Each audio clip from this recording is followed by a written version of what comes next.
যেমন ভাবে আমি এই দুনিয়াতে চিরদিন থাকবো না, আমার পূর্বপুরুষেরা যেমন নাই আমিও থাকবো না, আমার পরবর্তী যারা আসবে সামনের জেনারেশন তারাও যেমন থাকবে না, কিয়ামত পর্যন্ত যত বনি আদম দুনিয়াতে আসবে তারাও একদিন থাকবে না। এ থাকবে না থাকবে না থাকবে না, এ দুনিয়াটা থাকার জায়গা নয়, এক সময় দুনিয়াটাই থাকবে না। এক সময় শুধু আমি আপনি না, শুধু আমি আর আপনি না, এক সময় এই দুনিয়াটাই কি হবে? ধ্বংস হয়ে যাবে, থাকবে না। আল্লাহ পাক বলেন কুল্লু মান আলাইহা ফান,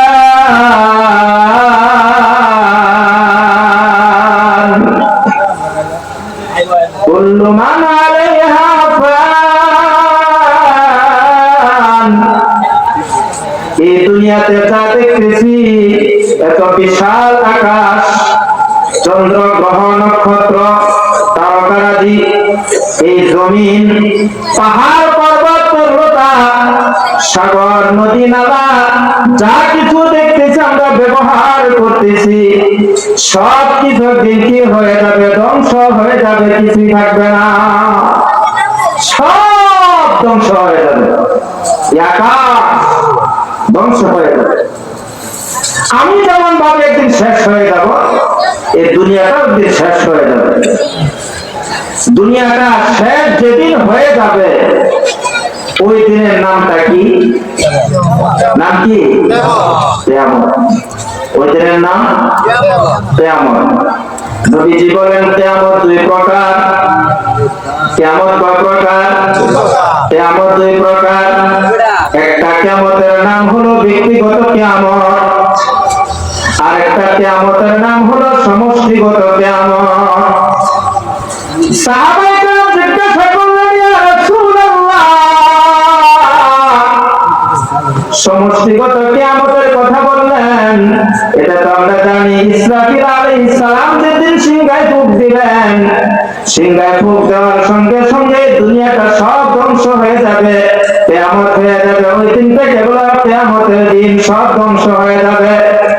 বুঝলাম, তবে ব্যক্তিগত কিয়ামত তো বুঝলাম না। ব্যক্তিগত কিয়ামত কাকে বলা হয়? ওইটা কোন দিন হবে, কিভাবে হবে, কার হবে, কোথায় হবে, কখন হবে?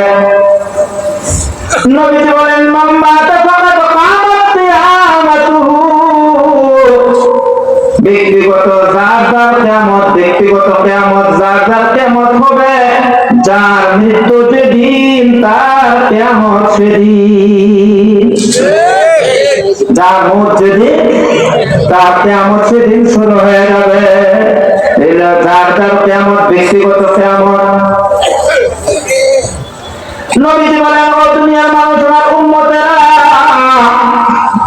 যেদিন তোমার ব্যক্তিগত কিয়ামত, তোমার কিয়ামত যেদিন হয়ে যাবে, শুরু হয়ে যাবে, ওই কিয়ামতের আগে তুমি সমষ্টিগত কিয়ামত, অর্থাৎ যেদিন সমস্ত দুনিয়া ধ্বংস হয়ে যাবে, ওই কিয়ামতের জন্য প্রস্তুতি নিয়ে তারপরে তুমি ব্যক্তিগত কিয়ামতের অপেক্ষা করো।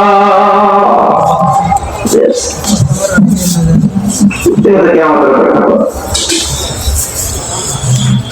মান মাতা ফাকাদ কামাত কিয়ামাতুহু।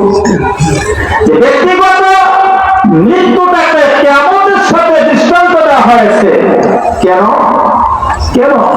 অনেক আলোচনা, অনেক কথা, সেই কথা বলার সময় নাই। শুধু একটা কথা বলি, শুধু একটা কথা বলি। যখন কোন একজন ব্যক্তির সামনে হযরত আজরাইল আলাইহিস সালাম চলে আসবেন,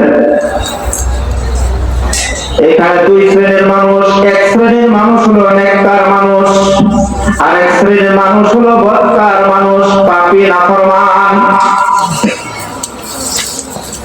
নাফরমান বান্দা বান্দির সামনে যেদিন মালাকুল মউত চলে আসবে, আজরাইল আলাইহিস সালাম এমন একটা ভয়ঙ্কর চেহারা রূপ নিয়ে তার সামনে আসবে, এমন ভয়ঙ্কর চেহারা হবে, এমন ভয়ঙ্কর রূপ সেদিন নিয়ে আসবেন।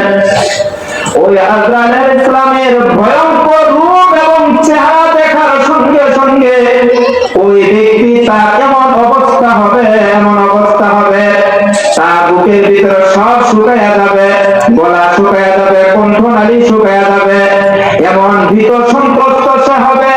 নবীজি বলেন ওই সময় যদি ওই ব্যক্তিকে সমগ্র দুনিয়ার পানি তাকে পান করানো হয়, তারপরেও তার পানির পিপাসা মিটবে না। বুঝে গেছে?